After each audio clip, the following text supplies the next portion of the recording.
One of these dragons melted the tallest castle ever built in a single night. The other was so large that an entire civilization spent 6,000 years trying to breed something that could match it, and never did. Everyone knows Balerion the Black Dread, largest dragon in Westerosi history, shadow that swallowed towns, the conqueror's weapon. But Balerion was not the largest dragon that ever lived, not even close. 6,000 years before the Conquest, something moved through the 14 flames that made the Black Dread look like a hatchling. They called it Daenarian, the White Colossus. Today we're putting them against each other. 4 rounds: size, firepower, combat instinct, legacy.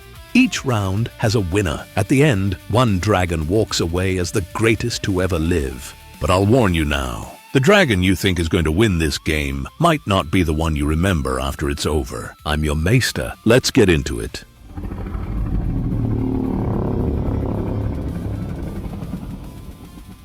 First, who are we comparing?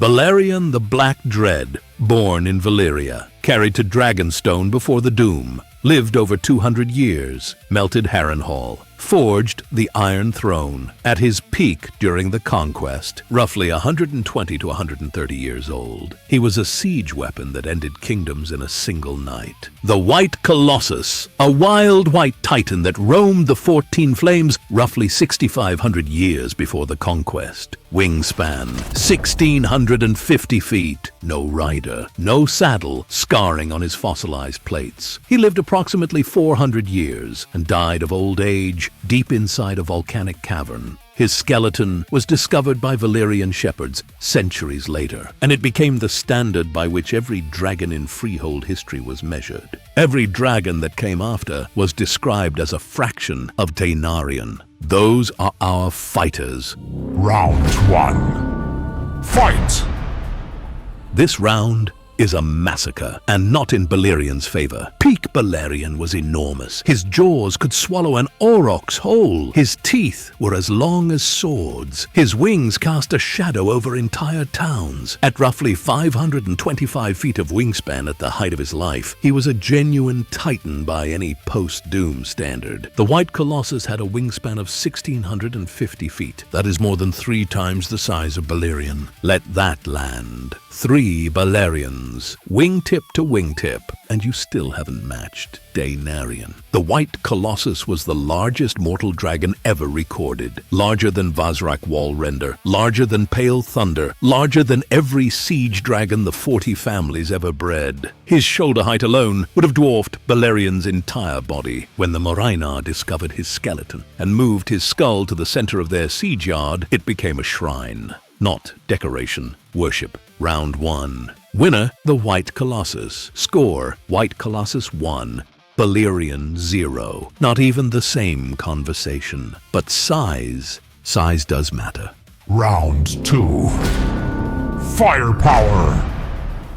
Balerion's fire was black flame with swirls of red. It didn't burn, it liquefied. The towers of Harrenhal, the tallest ever raised in Westeros, melted like candles under his breath. Stone ran like water. A fortress that took 40 years to build, destroyed in a single night. That's the most devastating display of dragon fire in recorded history. But here's the problem. We have no recorded fire output for the White Colossus. Daenarian lived thousands of years before the Freehold developed written records. No text survives describing his flame. What we know is breed data. White Colossi were high-altitude siege dragons with massive flame reserves built for sustained, long-range destruction. A dragon 3 times Balerion's size with proportional fire capacity is a weapon that could glass a city from the upper atmosphere. But we can't prove it. We can only project it. Balerion's fire is documented. Harrenhal is still standing, melted, fused, twisted as physical proof. Round 2. Winner,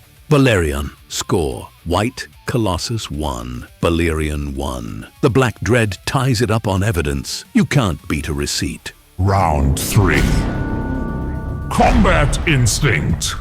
Balerion was a war dragon. He fought in the Conquest, burned the field of fire alongside Vhagar and Meraxes, destroyed Quicksilver above the God's Eye, Dove from above, tore a wing from her body, killed dragon and rider in seconds. He served as Maegor the Cruel's weapon of terror for years, battle-tested across decades of war, rebellion and dominance. The White Colossus never commanded, never deployed in a single war. Daenarion lived before the Dragon Lords, before bonding, before saddles, before strategy. He was a wild apex predator, hunting primeval worms across the volcanic peninsula. He answered to nothing and no one, and that's exactly the problem. A wild dragon fights on instinct. A war dragon fights with a rider directing fire, choosing altitude, picking targets, controlling engagement range. Balerion had Aegon the Conqueror on his back, one of the most brilliant military minds in Westerosi history. The White Colossus had no rider, no tactics, no plan.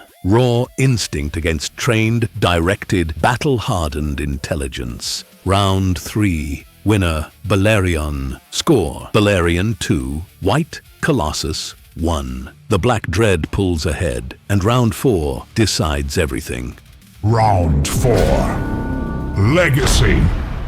This is the round that settles it. Not who wins the fight, but who matters more. Balerion forged the 7 kingdoms. His fire built the Iron Throne. His shadow defined 300 years of Targaryen rule. Every dragon that came after him in Westeros was measured against the Black Dread. When Vhagar grew to rival his size at the end of her life, that was the comparison. Nearly as large as Balerion. He is the standard, the name that echoes through every hall, every history, every fireside story in the known world. But the White Colossus is the reason Balerion's breed existed at all.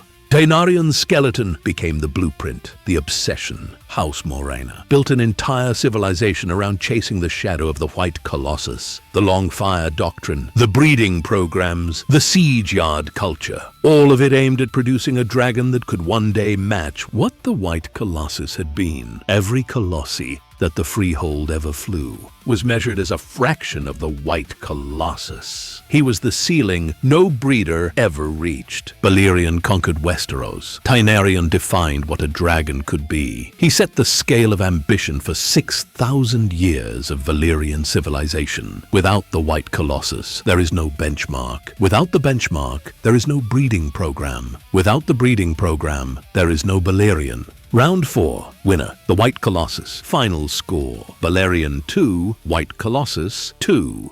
A draw. And the scoreboard doesn't tell you what you actually want to know. Because this was never really about who wins a fight. Balerion the Black Dread forged a kingdom, melted the unburnable, and died on his own terms after 200 years. He is the most legendary dragon the world has ever known. But somewhere beneath the 14 flames, 6,000 years before anyone carved the name Targaryen into stone, a white dragon moved through the volcanic dark, 3 times his size, answering to no one, needing nothing.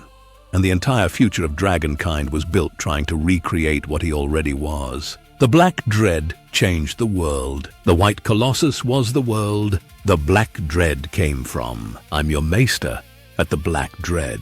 The Bones remember. Drop your answer in the comments. Balerion the Black Dread or Daenarion the White Colossus? Who is the greatest dragon that ever lived? I'll pin the best argument